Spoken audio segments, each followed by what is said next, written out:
Merci de bien vouloir le présenter.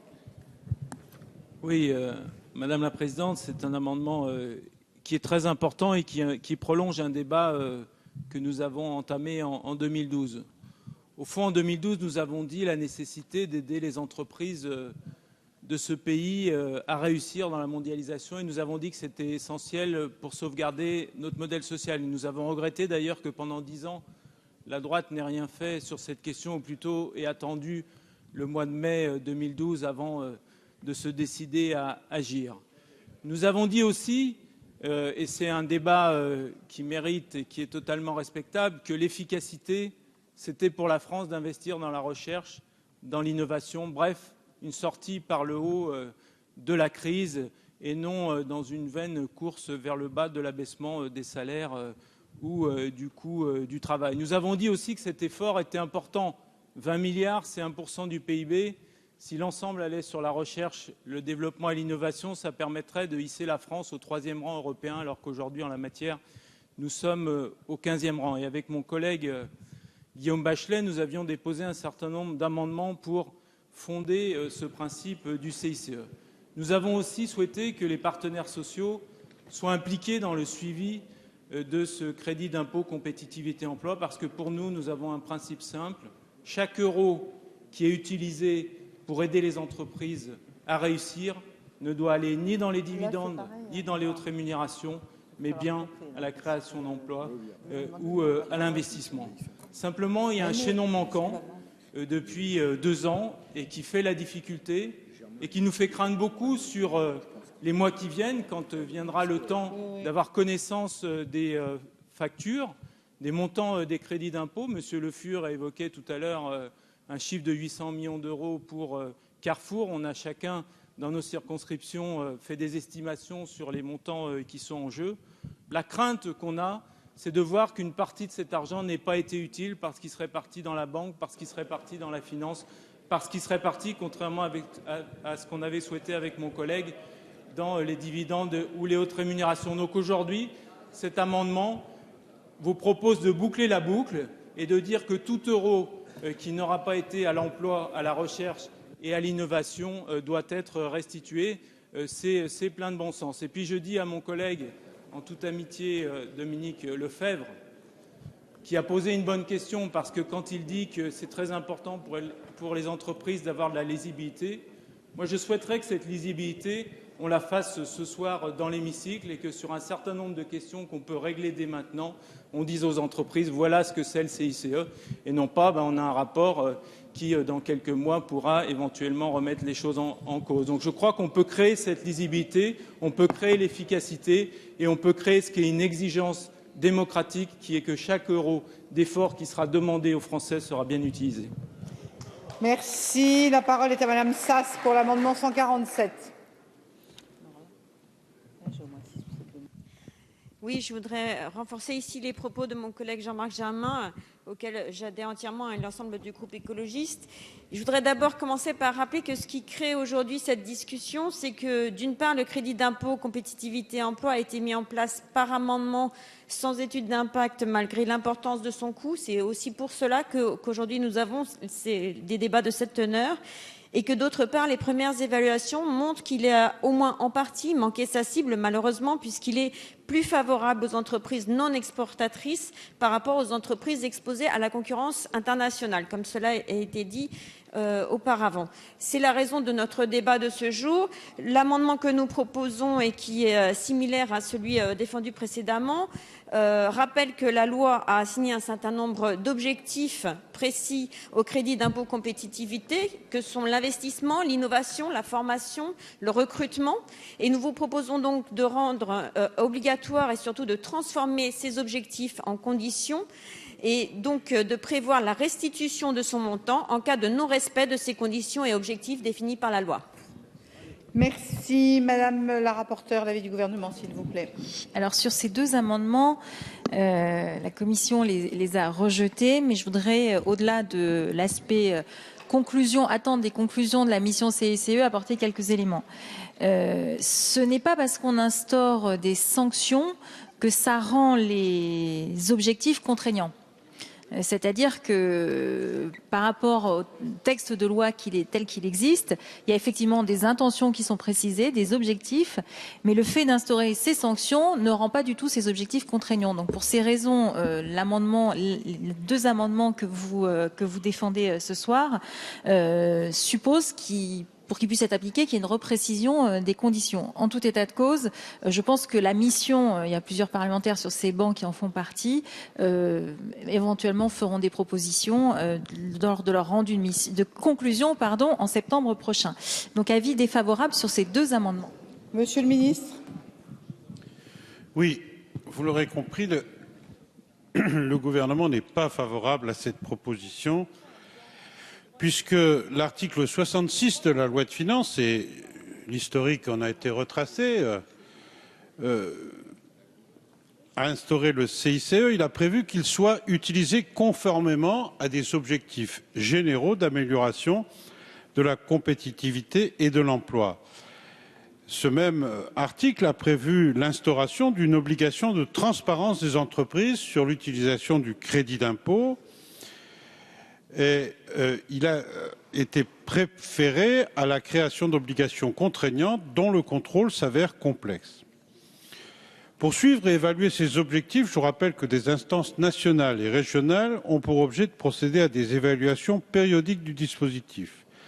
Ainsi, le comité de suivi national du CICE, mis en place le 25 juillet 2013, au sein duquel siègent 2 députés et 2 sénateurs, sera notamment chargé de remettre un rapport annuel au Parlement avant le dépôt du projet de loi de finances de l'année.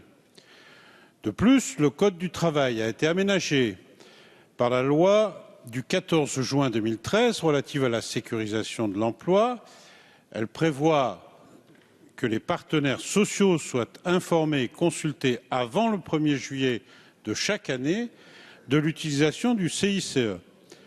Peuvent transmettre un rapport au comité de suivi régional s'ils estiment que les explications de l'employeur sont insuffisantes ou confirment une utilisation du crédit d'impôt non conforme à son objet. La mission d'information a été évoquée à de multiples occasions. Je ne redéveloppe pas ce point, mais au bénéfice de ces précisions, le gouvernement estime qu'il y a beaucoup de contrôle, d'analyse, d'évaluation autour du CICE et vous propose de retirer cet amendement. À défaut, j'en préconiserai le rejet.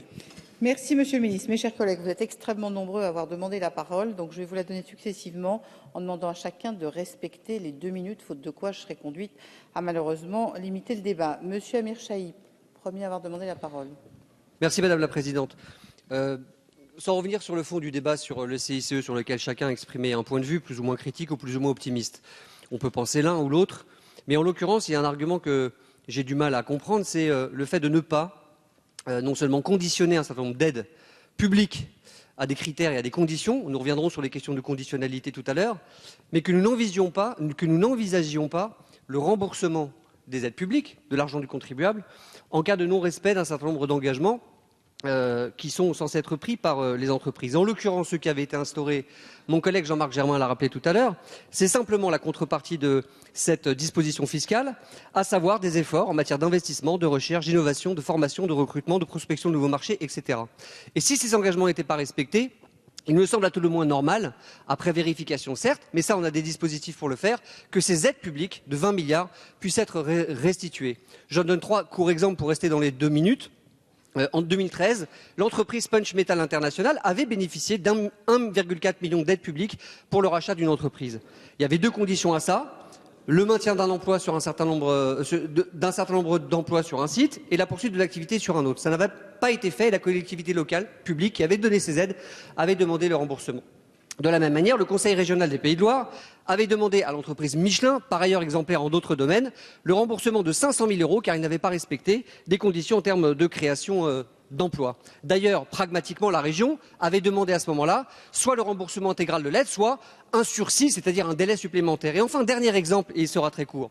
La région Poitou-Charentes, que je connais, avait en 2012 demandé, par la voix de sa présidente, Madame Ségolène Royal, le remboursement de 500 000 € d'aides publiques données par la région à une entreprise qui devait lancer un atelier de batterie pour une automobile. C'était très concret. Cet objectif n'avait pas été respecté. Et qui plus est, non seulement la présidente à bon droit avait demandé la restitution de ces aides publiques, mais elle avait demandé aussi que l'État, le gouvernement lui-même, rembourse la totalité des 28 millions d'aides qui avaient été données. Et je crois que c'est important que l'on puisse être exigeant, car c'est aussi une question de morale devant les Français. Monsieur Baumel.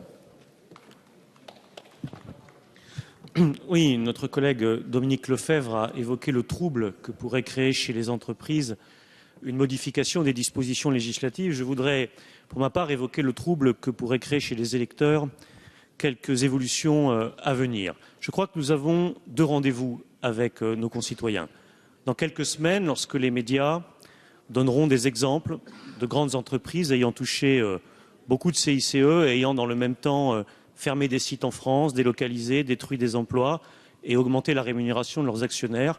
Peut-être que nous serons contents, mes chers collègues, d'avoir voté un amendement qui nous permettra de dire à nos concitoyens que cet argent qui a été donné à tort, eh bien, les entreprises devront le rembourser. Et puis, nous avons rendez-vous avec les Français, nos électeurs, les uns et les autres, dans quelques années. Dans quelques années, lorsqu'il sera possible d'évaluer pleinement l'effet de création d'emplois du CICE, je redoute qu'un certain nombre d'entre nous se sentent mal à l'aise lorsqu'il faudra établir le ratio entre le nombre d'emplois créés et les 20 milliards qui auront été injectés dans l'économie. Je redoute que le coût de création de l'emploi s'élève à des sommes absolument astronomiques et qu'à ce moment-là, nous soyons quelques-uns, et peut-être très nombreux, à regretter d'avoir trop cru à la fable selon laquelle la baisse du coût du travail est un puissant levier de création d'emplois. Et donc, pour cette raison également, je pense que si nous pouvons d'ores et déjà nous donner les moyens de maîtriser à moyen et à long terme cet effet d'aubaine et donc le gâchis fiscal que peut représenter potentiellement le CICE, nous faisons une bonne action. Merci, monsieur Aubert. Oui, merci Madame le Président. Effectivement, un gâchis. Alors, sur l'idée de départ n'est pas bête. L'idée de départ de réclamer à ceux qui ont bénéficié indûment de l'argent public le remboursement me semble être une bonne idée. Je ne sais pas pourquoi ça attire les Continuez, sourires. monsieur Aubert, s'il vous plaît. Alors, néanmoins, il faut regarder ensuite ce qu'on veut dire en pratique. Et en pratique, cela signifie un contrôleur fiscal qui rentre dans la vie de votre entreprise et qui n'analyse pas seulement le respect de telle ou telle règle des codes, mais la manière dont vous gérez votre entreprise. Et là, je suis un petit peu plus réticent, d'abord parce que ça signifie quand même un très grand degré d'intrusion pour parfois des montants qui sont quand même minimes, parce que suivant les entreprises, le CICE n'est pas non plus une aide majeure. Et deuxièmement, parce que, comme vous l'avez vous-même souligné, le missile a raté sa cible, et donc il y a des professions qui se retrouvent dans le CICE et qui auraient du mal, à mon avis, à répondre à vos critères. Je pense à un taxi à qui on dirait, écoutez, est-ce que vous avez fait des efforts d'investissement, de recherche, d'innovation, de formation, de recrutement, de prospection de nouveaux marchés, de transition écologique et énergétique ou de reconstitution de fonds de roulement? Il vous dirait, c'est compliqué. En même temps, il n'augmenterait pas non plus ses dividendes ou des hautes rémunérations, ou le placer sur votre carte du tendre. J'ai donc l'impression que votre article est très large, qu'il vise de bonnes intentions, mais qu'ensuite, dans sa mise en œuvre pratique, il soit impossible à mettre en œuvre par rapport à la diversité des bénéficiaires et surtout par rapport au degré d'effort que ça va nécessiter ensuite en matière de contrôle fiscal pour un résultat, somme toute, assez maigre. Merci, monsieur Cherki. Sur la question du CICE, il y a plusieurs débats. Il y a un débat de savoir si c'est une mesure utile ou pas, c'est un premier débat. Il y a un deuxième débat de périmètre. Par exemple, moi qui ai exercé longtemps la profession d'avocat, je me dis que si un jour je redeviens, je serais très content, alors que je ne participe pas du tout à la lutte pour la compétitivité globale et internationale de mon pays, de pouvoir bénéficier du CICE. Mais là, raisonnons à droit constant. Dans ce que l'Assemblée nationale a voté, il est dit, dans l'article 244 quater C, le crédit d'impôt ne peut ni financer une hausse de la part des bénéfices distribués, ni augmenter les rémunérations des personnes exerçant des fonctions de direction d'entreprise. Ce sont les toutes petites bornes que, après un long débat, nous avons pu arracher au gouvernement par rapport à la question du CICE. Dès lors, je pose une question, et c'est la question qui est contenue dans cet amendement. Si jamais ce n'est pas respecté, que faisons-nous? Et je voudrais qu'on s'interroge sur une question. Quand un chômeur, une personne dans le besoin, va demander des aides à la caisse d'allocation familiale, elle doit justifier de remplir des critères. Et quand on s'aperçoit qu'une personne a fraudé ou a détourné ses aides, même pour une somme minime, c'est une fraude aux allocations. Et on en demande le remboursement. Alors, quand on est une personne dans la difficulté qui pourrait détourner un système de quelques centaines d'euros, la rigueur de la loi s'appliquera. Et nous, députés socialistes, nous refuserions que des entreprises, certaines, pas toutes, la plupart sont honnêtes, elles l'utiliseront, mais que certaines entreprises qui auraient détourné ces crédits, cet impôt, ces crédits d'impôt publics, puissent les conserver dans leur poche au nom du fait qu'il ne faut pas déstabiliser la fonction d'investissement dans notre pays. Je crains que nous ayons du mal à l'expliquer dans nos permanences auprès d'un certain nombre de nos concitoyens. Merci Madame Duflot.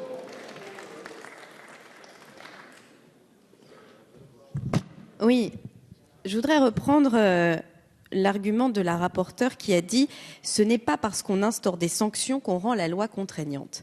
Mais sans sanction, la loi n'est absolument pas contraignante. Et toute la difficulté est là. C'est-à-dire qu'il y a de bonnes intentions qui sont exprimées et elles viennent d'être rappelées. C'est-à-dire de ne pas considérer que les fonds obtenus grâce au CICE peuvent améliorer la rémunération des dirigeants. Mais raisonnons par l'absurde. Cet argent est utilisé pour améliorer la rémunération des dirigeants. Les missions et les partenaires sociaux sont capables de le constater et de le prouver, qu'il n'y a eu aucun investissement, qu'il n'y a eu aucun effet sur l'emploi et qu'en revanche, cet argent est allé à l'augmentation de la rémunération des dirigeants. Que nous permet la loi en l'état? Rien. Rien. Elle ne permet rien. C'est pourquoi la réponse que permet l'amendement qui a été défendu par Monsieur Germain et par Madame Sa, c'est simplement de permettre la mise en œuvre d'un article de loi qui existe déjà. C'est donc très interrogeant de considérer que les moyens de mettre en œuvre un article de loi qui existe déjà ne seraient pas opérants. Je le dis parce que effectivement il peut y avoir beaucoup de débats sur cette question, mais et je conclurai Madame la Présidente, un tout petit souvenir qui vous a amené, et j'en suis très heureuse, à voter une loi qui effectivement est la propriété de l'ensemble de la majorité, qui est la loi Allure, notamment sur l'encadrement des loyers. Parce que la loi de 1989 permettait l'encadrement des loyers à la relocation. Il suffisait de publier un décret, mais avec aucun moyen de contrôle. Et donc une loi qui permet des dispositions sans aucune sanction et sans moyen de contrôle, c'est une loi qui n'existe pas. Et la crainte, c'est donc que cette disposition et ce message qui a été porté, cet argent, qui est de l'argent public, ne peut pas servir à augmenter la rémunération des dirigeants ou les dividendes. Cela pourra arriver sans qu'on puisse rien faire. C'est pourquoi cet amendement permet simplement de compléter et d'aller dans le sens de la loi qui a déjà été votée. Monsieur Faure. Oui, merci Madame la Présidente. Je voulais intervenir parce que, au fond, les préoccupations exprimées par nos collègues sont des préoccupations que nous partageons tous. Aucun d'entre nous ne souhaite que le CICE soit détourné de son objet et qu'il puisse servir à autre chose qu'à la formation, au salaire, à l'emploi, etc. En même temps, pour arriver à cet objectif, ça suppose une première chose, c'est d'arriver à faire en sorte de ne pas insécuriser les chefs d'entreprise, ça a été dit par Dominique Lefebvre, parce qu'imaginez le nombre de contentieux qui peuvent naître d'un article comme celui que vous nous proposez à l'instant. Qui en jugera? Comment et quels recours seront déposés? Qui les déposera? Comment est-ce qu'on pourra déterminer, au fond, qui a tenu ses objectifs et en quelles conditions? Premier point. Le deuxième point, c'est que je trouve que cet amendement est au fond un amendement de défiance non pas seulement par rapport aux chefs d'entreprise, mais même par rapport aux partenaires sociaux en général et par rapport aux syndicalistes. Parce que vous avez raison de dire qu'un certain nombre de chèques vont arriver et qui peuvent constituer un effet d'aubaine. C'est une évidence. Personne ne peut le contester. Mais pourquoi ne pas confier aux syndicalistes, justement, le levier essentiel dans la discussion qu'ils vont pouvoir détenir par rapport à leurs employeurs en leur expliquant que parce qu'il y a un chèque qui a été reçu, il doit servir effectivement à la négociation collective, il doit servir au salaire, il doit servir à l'emploi, il doit servir à la formation. Sur tous ces sujets-là, nous pouvons nous retrouver, nous devons nous retrouver, parce que il serait inimaginable que nous puissions donner le sentiment que nous sommes en train de construire un monstre dans lequel on pourrait considérer... Voilà, je le dis à Jean-Marc parce que nous avons été en même cabinet autrefois, et c'est peut-être ce qui nous a manqué pour les 35 heures, c'est de ne pas avoir accompagné suffisamment les 35 heures, y compris dans leur application, nous, parlementaires. On ne l'était pas à cette époque-là, mais de ne pas avoir suffisamment été dans les entreprises, continuer, etc. Moi, ce que je souhaite, c'est que chacun d'entre nous, demain, puisse continuer le travail sur le CICE, qu'on puisse aller dans les entreprises, qu'on puisse aller voir les syndicalistes, les armer justement, et leur dire comment il faut s'employer effectivement à faire en sorte que le CICE soit un outil pour tous. Mais ça suppose d'avoir confiance dans ce que nous sommes, confiance aussi dans les partenaires sociaux, confiance dans les négociations collectives, parce que c'est comme ça que nous ferons réussir ce gouvernement et cette majorité. Monsieur Carrèche. Oui, Madame la Présidente, rapidement. D'abord, sur l'utilisation, il y a quand même un certain nombre d'éléments qui sont déjà connus, puisqu'il y a eu des enquêtes qui ont porté auprès des chefs d'entreprise sur l'utilisation du CICE. Que disent ces enquêtes?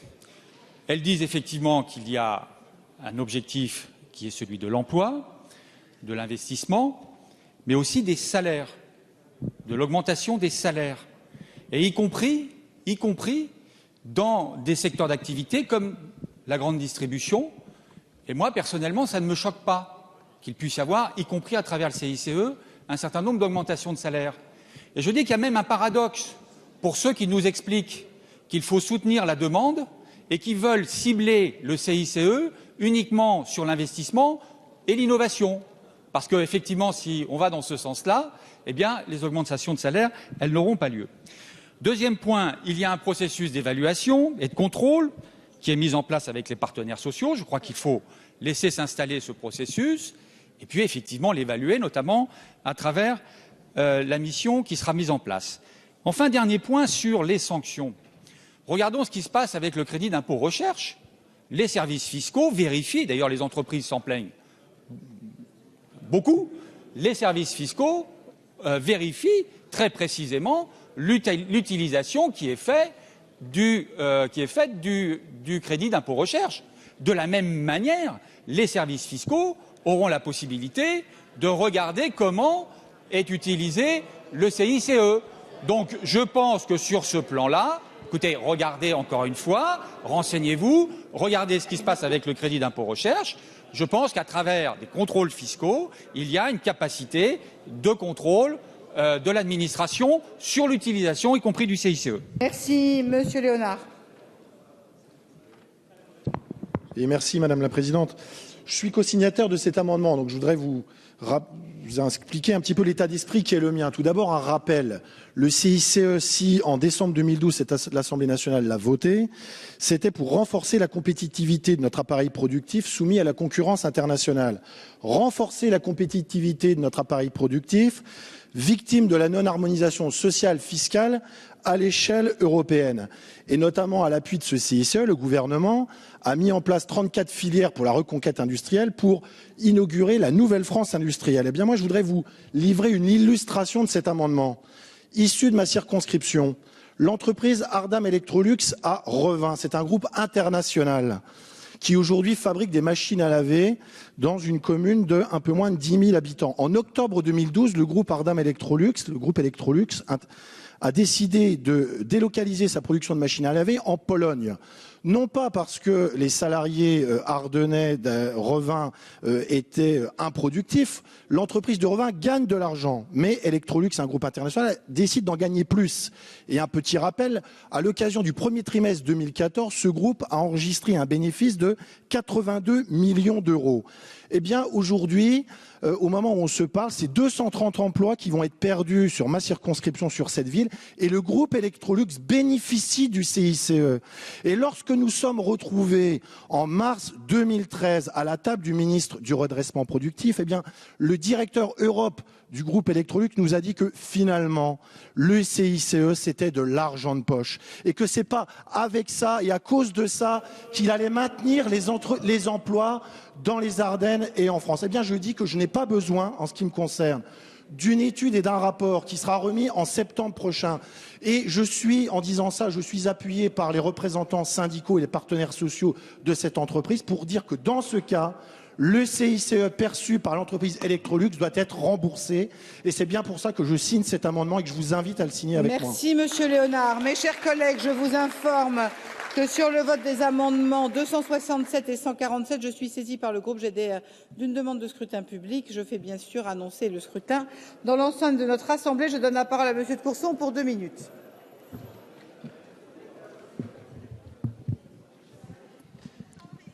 Mes chers collègues, le groupe UDI est quelque peu étonné de cette discussion à l'intérieur de la majorité. Pourquoi?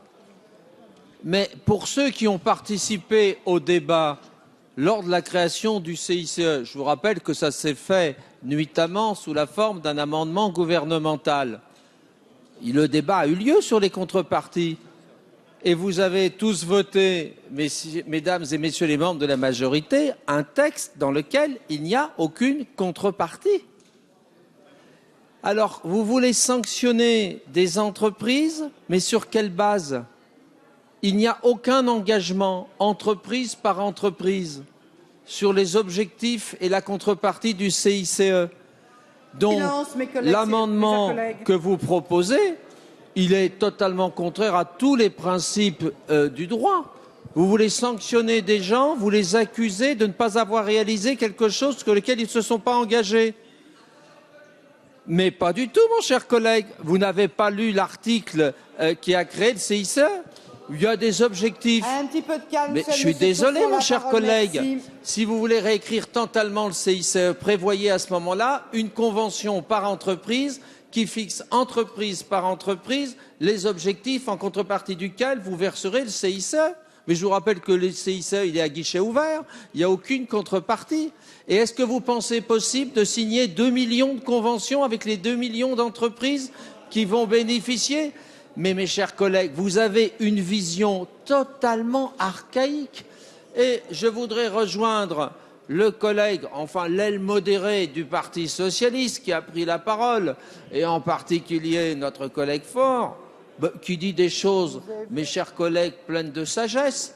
Vous ne pouvez pas imposer à 2 millions d'entreprises des contreparties, car il y a autant de cas de figure que d'entreprises. Si vous ne connaissez pas la réalité des entreprises, alors ce dont je suis étonné, mes chers collègues, c'est tous ceux qui ont signé cet amendement. Mais vous avez voté l'amendement gouvernemental. Et aujourd'hui, vous vous réveillez, vous découvrez la vacuité complète en termes de contrepartie du CICE. Merci, monsieur Courson. C'est quand même un peu étonnant. Et donc, il faut naturellement voter contre l'amendement de monsieur Germain et de ses collègues. La parole est maintenant à monsieur Sansu. Merci, Madame la Présidente. Alors, je vais représenter l'aile gauche-gauche qui n'avait pas voté l'amendement gouvernemental. Alors, d'abord, sur le CICE, il y a bien sûr une question de fond. C'est faut-il faire de la baisse du coût du travail l'alpha et l'oméga de toute politique économique? Parce que c'est ça le début.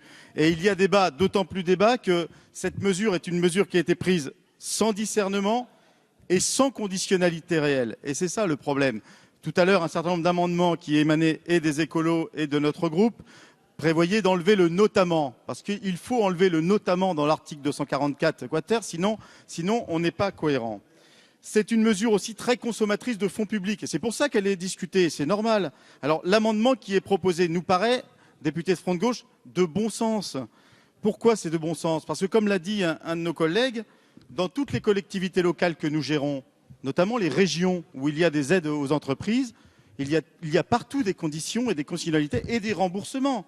Quand les contreparties ne sont pas effectuées, il y a remboursement. Enfin, je voudrais donner un exemple, à l'image de ce qu'a donné notre collègue Léonard. C'est une entreprise d'un peu moins de 10 000 salariés en France. Là, c'est une grande entreprise qui travaille dans le conseil aux entreprises en innovation. Elle a touché 4 600 000 euros de CICE. C'est 4 600 000 euros, 126 000 euros de primes vers les commerciaux, 491 000 euros pour des déménagements qui étaient prévus, 763 000 euros de communication avec des concours Facebook, des kick-off managers, mais rien pour les salariés. 2 millions d'achats informatiques qui étaient dans le plan d'équipement depuis 2011. 46 000 euros pour le recrutement qui sont nécessaires, c'est normal. 986 000 euros pour la fusion d'entités et réduction d'effectifs des fonctions support. Et enfin, 236 000 euros, et c'est tout, pour l'innovation et la recherche. Monsieur Attendez, je finis, Madame la Présidente, j'ai presque fini. Et dans le même temps, 19 millions d'euros d'équivalent de dividendes avec une augmentation du coupon de 21% par rapport à 2012. Et 21%, c'est 4,5 millions d'euros, exactement le montant du CICE. Monsieur Schwarzenberg. Merci Madame la Présidente. Le CICE, c'est en année pleine tout de même 20 milliards, ce qui n'est pas rien. Par an, oui, en année pleine. 20 milliards. Ce qui n'est pas rien, ce qui suppose un examen attentif de ce problème. D'autant, je le répète et je le rappelle, que c'est financé en partie par l'augmentation de TVA qui est intervenue à partir du 1er janvier, c'est-à-dire un transfert de charges des particuliers, des entreprises plutôt, vers les particuliers. Bon, qu'on ne nous dise pas qu'il n'y a pas de contrepartie qui ait été prévue lorsqu'ont été votés les sous-amendements, d'ailleurs, au projet de loi de finances rectificative 2012, le dernier. Il a toujours été question de contrepartie. Il a toujours été dit que c'était pour développer l'emploi, l'investissement, que ces avantages étaient consentis aux entreprises. Ce n'était pas un blanc-seing accordé à celles-ci pour qu'elles utilisent à leur convenance, à leur guise, les avantages qui leur étaient octroyés. C'était dans un but précis, agir pour l'emploi, agir pour l'investissement.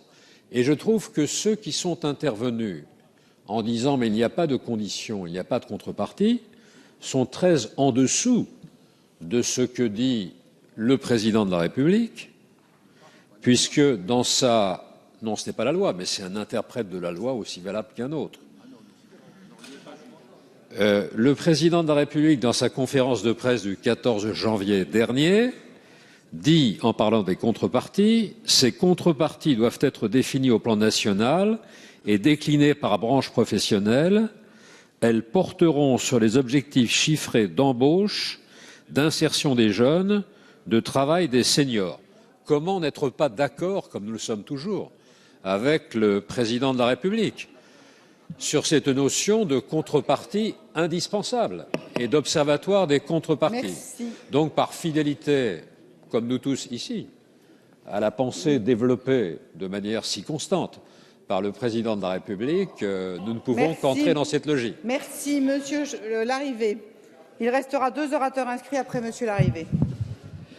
Madame la Présidente, mes chers collègues, voilà un débat extrêmement intéressant pour les députés de l'opposition que nous sommes, car au fond, nous avons le sentiment d'assister à une sorte de débat interne à un congrès ou un conseil national du Parti socialiste et des formations alliées. Calme.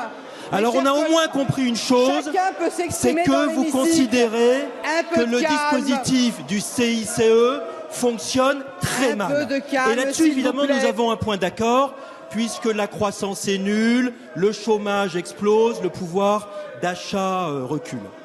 Là où vous êtes complètement en désaccord les uns par rapport aux autres, c'est qu'en effet, vous proposez des amendements, des sous-amendements auxquels personne à peu près ne comprend rien, à peine le gouvernement d'ailleurs, qui du coup se tasse dans son fauteuil en attendant que l'orage passe. Le président Leroux s'efforce de maintenir un semblant de discipline dans des rangs extrêmement peu disciplinés au sein du Parti socialiste. Les groupes minoritaires, eux aussi, interviennent et les Français, eux, sont assez surpris. Alors, puisque vous souffrez tellement, mes chers collègues, depuis 2 ans, nous pensons, nous, sur les bancs de l'UMP, que peut-être nous pourrions essayer de vous tirer d'affaire. On a compris que vous aviez une tradition qui est celle de la motion de synthèse. Eh bien, nous vous proposons une motion de synthèse. Supprimez le CICE, remplacez-le par un dispositif simple, clair, parfaitement égal, parfaitement efficace, une baisse des charges patronales. Ce serait beaucoup plus clair pour tout le monde. Vous effaceriez ainsi les erreurs que vous avez commises et vous retrouveriez peut-être un semblant d'unité. Merci, Monsieur Leroy.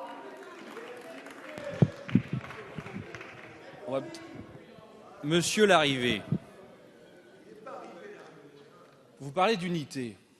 C'est un peu plus concret chez nous que chez vous. Point 1. Moi, je vous appelle à l'humilité. L'humilité d'avoir laissé la France avec un sujet, la compétitivité, qui était simplement bon pour faire un slogan et aucune action durant 10 ans. Moi, j'appelle simplement, nous confronterons bilan contre bilan. On peut parler aussi des bilans des groupes en termes financiers. Mais bon, soyons sérieux. Madame, j'appelle simplement quelques points d'actualité. Le CICE qui effraie nos concurrents. Nous avons une obligation d'efficacité, de réussite. Je vous appelle simplement à regarder ce qui se passe de l'autre côté des Pyrénées. Une course s'est engagée en Europe sur le moins-disant fiscal pour les sociétés. L'Espagne dès lundi, a réagi au pacte de responsabilité. Nous avons donc une obligation d'efficacité et de réussite avec les milliards que nous consacrons au pacte de responsabilité et au CICE. C'est pour ça, et moi j'entends les arguments des collègues nous disant il ne faut pas entrer dans la défiance. Il n'y a pas de défiance. On nous rappelle le rôle des syndicats. Les syndicats nous demandent d'avoir une base légale pour agir. Ils seront contents, les syndicats, de constater, de pouvoir agir, et non pas d'être que dans la dénonciation. Pour le CIR, qui a été donné en exemple par notre collègue Carèche, on demande la même chose, un alignement légal permettant d'agir. Je cherchais mon ami Christophe Carèche. Mais bon. Voilà, je voulais simplement attirer l'attention de l'hémicycle, tout rang confondu, tout groupe confondu, sur la compétition qui s'installe en Europe sur ces sujets, et il nous faut être efficaces. Monsieur Bachelet. Oui, merci Madame la Présidente. Moi, je voudrais d'abord dire à nos collègues de l'opposition que, vous savez, la synthèse, c'est une belle cause, c'est une grande chose. Et il faut faire preuve d'humilité, Monsieur Larrivé. Quand on a exercé pendant 10 ans les responsabilités du pays et que 750 000 emplois industriels ont été rayés de la carte et que le déficit de la balance commerciale était de 70 milliards d'euros alors qu'elle est le juge de paix de la compétitivité, on ne donne pas de leçons, on présente des excuses. Voilà. Synthèse. Beaucoup de collègues ont évoqué le C de compétitivité dans le CICE, décortiquant l'acronyme. Mais la compétitivité, mes chers collègues, c'est un tout. Je n'ose dire c'est un bloc. En tout cas, elle ne se fragmente pas. Elle ne se saucissonne pas. Le premier enjeu de la compétitivité, c'est la compétitivité qualité, innovation, montée en gamme. Et nous ne cessons d'agir pour elle depuis 2 ans. C'est ce que nous faisons quand nous créons la Banque publique d'investissement, les filières, ça a été évoqué, lorsque nous mettons en place les plans pour la nouvelle France industrielle, les mesures pour l'innovation, quand nous prenons aussi le décret sur les investissements internationaux, que nous avons une nouvelle doctrine des participations de l'État, nous agissons pour cette compétitivité montée en gamme de notre outil productif. Mais il y a aussi une dimension capacité, une dimension coût, et c'est le sens du CICE. J'observe d'ailleurs que cette mesure coût est elle-même inspirée par la compétitivité qualité. Car lorsqu'on regarde pourquoi elle est affectée, c'était le sens, cher Jean-Marc Germain, du sous-amendement que nous avions déposé à l'époque, il s'agissait, oui, d'investissement, de recherche, d'innovation, de formation, de recrutement, de projection à l'international, de transition écologique et énergétique, de reconstitution de fonds de roulement. Donc compétitivité, qualité. Mais il y avait un deuxième sous-amendement qu'il fallait citer aussi, je vais le faire puisque mon collègue Germain ne l'a pas fait tout à l'heure, c'était la confiance dans le dialogue social et le suivi. C'est celui que nous avons mis en place dans la sécurisation de l'emploi et je crois qu'il faut faire confiance au dialogue social pour ce suivi, à la fois national, régional et aussi par le Parlement. Vous avez été 14 à vous exprimer sur les différents amendements. Donc maintenant, 1 minute pour Monsieur Germain, 1 minute pour Madame Sass et je fais voter. Merci, Monsieur le Président. Oui, je voudrais dire 2 choses. D'abord, Monsieur Schwarzenberg a eu raison de dire que par nos amendements, on essaye de faire au fond ce qu'a demandé le Président de la République le 14 janvier, c'est-à-dire mettre des contreparties sur le CICE. Deuxième point qui est le plus important à mes yeux, et je m'adresse aussi au ministre qui est là et c'est revenu dans beaucoup d'interventions. Parce qu'au cœur des choses, et Cécile Duflot l'a dit tout à l'heure, que se passe-t-il si l'argent du CICE n'est pas utilisé pour améliorer la compétitivité des entreprises, au sens que vient de rappeler Guillaume Bachelet, mais pour, par exemple, alimenter les hautes rémunérations ou les dividendes.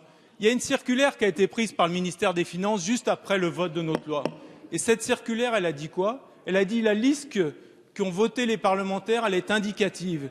Et elle n'a donné aucune instruction aux inspecteurs des impôts sur ce qu'ils doivent faire si le CICE est mal utilisé. Et les partenaires sociaux sont dans la même situation. S'ils jugeaient que ça n'améliorait pas la compétitivité, alors à ce moment-là, ils sont totalement démunis. On propose ce soir d'armer les partenaires sociaux. Merci Madame Sass pour 1 minute.